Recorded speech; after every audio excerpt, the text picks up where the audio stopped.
Assalamualaikum warahmatullahi wabarakatuh. Perkenalkan, nama saya Levana Firenzia Tandriono, Stambuk G701-18057 dari kelas D kelompok 4. Di sini kami akan bahas tentang praktikum metode farmakologi tentang materi diuretik yang akan dibawakan oleh saya dan ketiga teman saya. Assalamualaikum warahmatullahi wabarakatuh. Salam sejahtera untuk kita semua dan selamat siang. Perkenalkan, nama saya Nilini Nisa Fitri, Stambuk G701-18101. Assalamualaikum warahmatullahi wabarakatuh. Perkenalkan, nama saya Niko Maika Sri Wahyuni, Stambuk G701-18021. Assalamualaikum warahmatullahi wabarakatuh. Perkenalkan, nama saya Mulyati Nurul Utami, Stambuk G701-18199. Yang pertama kita akan bahas tentang pengertian dari diuretik itu sendiri. Diuretik berasal dari kata diureikos yang berarti merangsang berkemih atau merangsang pengeluaran urin. Dengan kata lain, diuretik itu sendiri adalah obat yang dapat menambah kecepatan pembentukan urin. Kemudian mekanisme kerja dari obat diuretik ini yaitu obat diuretik kebanyakan dia bekerja dengan mengurangi reabsorpsi dari natrium yang kemudian dikeluarkan lewat kemih. Kemudian obat diuretik ini dia berfungsi untuk membuang kelebihan garam dan air dari dalam tubuh melalui urin. Kemudian obat diuretik ini biasanya dia digunakan untuk mengatasi atau mengobati tekanan darah tinggi atau hipertensi. Kemudian obat diuretik ini dia dibagi menjadi beberapa jenis, yaitu yang pertama thiazid, yang kedua diuretik loop, yang ketiga diuretik hemat kalium, yang keempat penghambat karbonat anhidrase, dan yang kelima diuretik osmotik. Untuk diuretik thiazid ini dia merupakan golongan obat yang bekerja dengan cara mengurangi penyerapan natrium dalam ginjal sehingga dia meningkatkan produksi urin.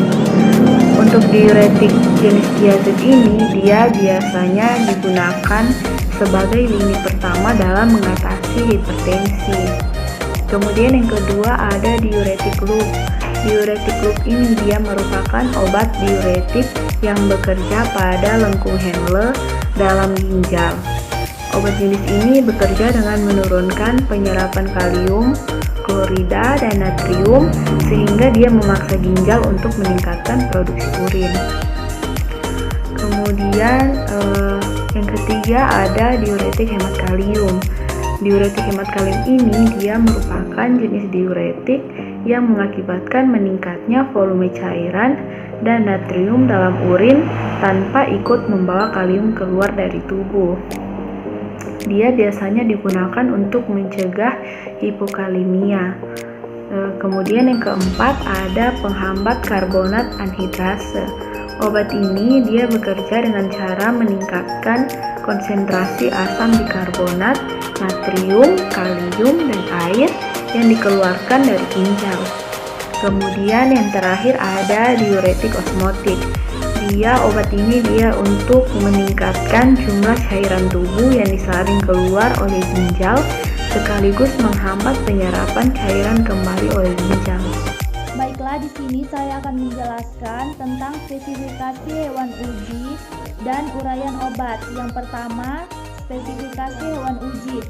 Kita menggunakan hewan uji Ratus novelgisus atau tikus putih. Nah, di sini ada klasifikasinya. Yang pertama, Kingdom Animalia, Phylum Chordata, kelas Mammalia, Ordo Rodentia, famili Murinane, genus Ratus, dan spesies Ratus novelgisus L. Selanjutnya, uraian obat. Yang pertama, furosemide. Jadi furosemide ini golongan obatnya diuretik, indikasi edema, hipertensi, resisten. Dosisnya 20 sampai 80 mg. Efek samping hiperuricemia, hipokalemia, anemia, diare, sakit kepala, dan anafilaksis. Untuk farmakokinetiknya, yang pertama absorpsi diserap cukup cepat dari jalur GI. Distribusi proteia plasma meningkat 99%. Metabolisme menjalani metabolisme rendah hati. Ekskresi melalui air seni. Yang kedua, obat spironolakton, golongan obat diuretik. Indikasinya hipokatemia akibat diuretik, hipertensi, dan edema. Dosisnya 25 sampai 100 mg per hari. Efek samping mengantuk, pusing, sakit kepala, kram kaki, ruang, dan hiperkalemia. Untuk farmakokinetiknya, absorpsi diserap di jalur GI, distribusi protein plasma meningkat 90%, metabolismenya secara ekstensif bersekutu dengan beberapa metabolisme aktif, ekskresi melalui air seni dan tinja. Untuk mekanismenya, spironolaktonea bertindak pada tubulus distal sebagai antagonis kompetitif dari aldosterone. Ini meningkatkan ekskresi NaCl dan air sambil menghemat K dan ion hidrogen. Yang ketiga, hidroksiorotiazid, golongan obat diuretik, indikasi hipertensi dan edema. Dosisnya 12,5 mg per hari. Untuk efek samping, fotosensitivitas, kanker kulit, ion melanoma, ketidakseimbangan elektrolikemia, reaksi hipervisitas, gangguan pada mata dan pencernaan. Untuk farmakokinetiknya, absorpsi dengan cepat diserap dengan baik dari GI. Distribusi menyeberangi plasenta dan memasukuasi metabolisme di hati, ekskresi melalui urin. Nah, yang terakhir NaCl fisiologis, golongan obatnya kelas terapi cairan isotonik, indikasi pengganti cairan pada larutan alkalis dan hipolisis.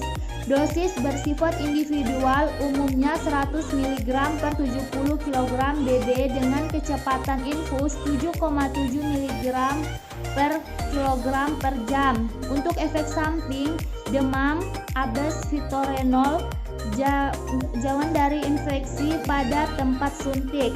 Untuk farmakokinetik, injeksi NaCl langsung masuk ke dalam pembuluh darah. Nah, yang terakhir mekanismenya sebagai sumber air dan elektrolit tubuh serta meningkatkan diuretik obat dan efek alkalis. Pada kesempatan kali ini saya akan menjelaskan cara kerja dan alat bahan yang digunakan pada percobaan diuretik. Adapun alat yang digunakan yaitu pertama, injeksi, spoit injeksi dan jarumnya, 2, spoit oral, 3, timbangan analitik, 4, termometer, 5, labu takar, 7, gelas beker, 8, batang pengaduk, 9, pipet volum, 10, termometer digital. Adapun bahan yang digunakan pada percobaan ini yaitu aquades panas, NaCl fisiologis, furosemid, spironolakton, dan hidroklorotiazid. Pada percobaan ini kita menggunakan 10 ekor hewan uji yang dibagi menjadi 5 kelompok.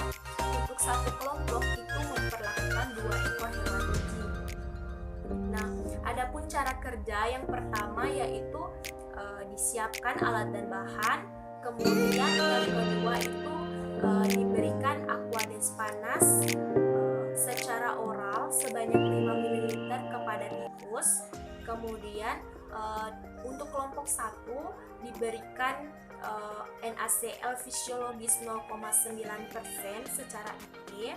Kemudian untuk kelompok 2 itu diberikan furosemid 40 mg per kilogram secara IP. Untuk kelompok 3 itu diberikan furosemid 80 mg per kilogram secara IP.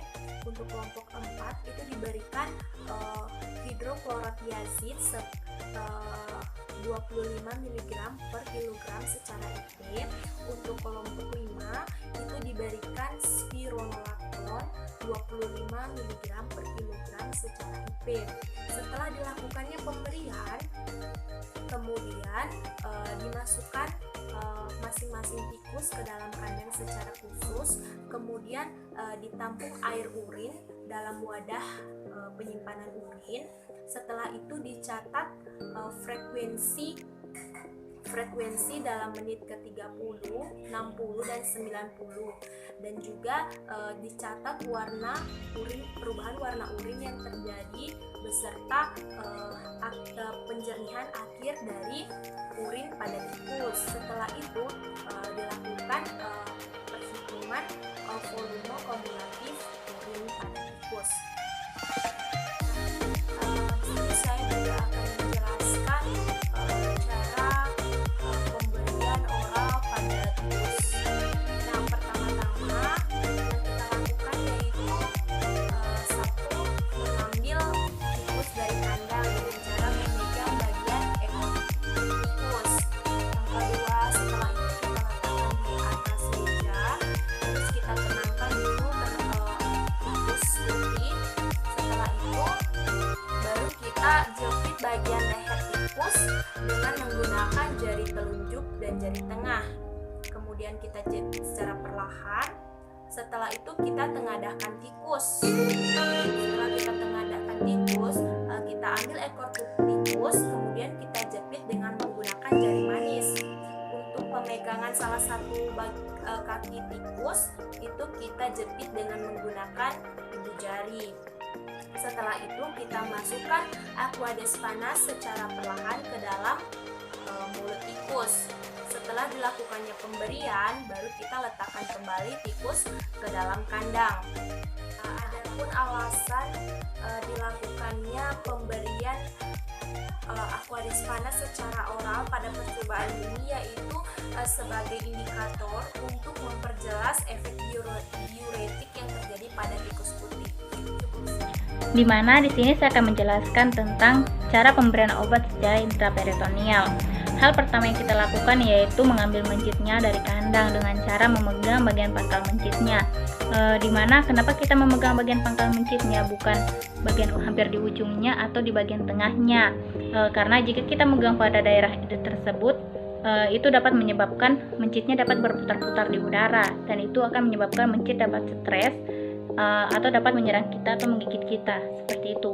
Kemudian kita letakkan mencitnya di atas meja yang sudah kita lapisi dengan koran atau sesuatu yang kasar, atau bisa juga kita meletakkannya di atas kandang atau pada kawat-kawat kecil begitu, seperti gambar yang saya lampirkan ini, dimana kita tunggu mencitnya sampai mencengkram kawat-kawatnya ini, kemudian kita tarik ekornya sampai badannya mencit ini condong ke belakang.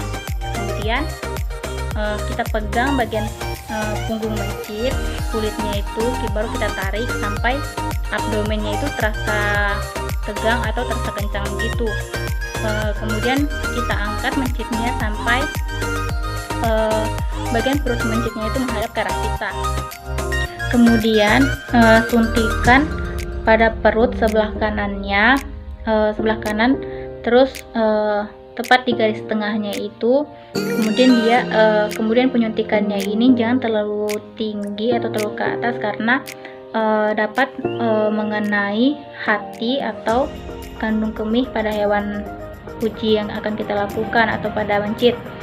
Kemudian sebelum melakukan penyuntikan itu, posisikan kepala mencit ini dan bagian perutnya ini, bagian yang mau disuntikan ini, dia kepalanya ini lebih rendah daripada bagian perutnya ini.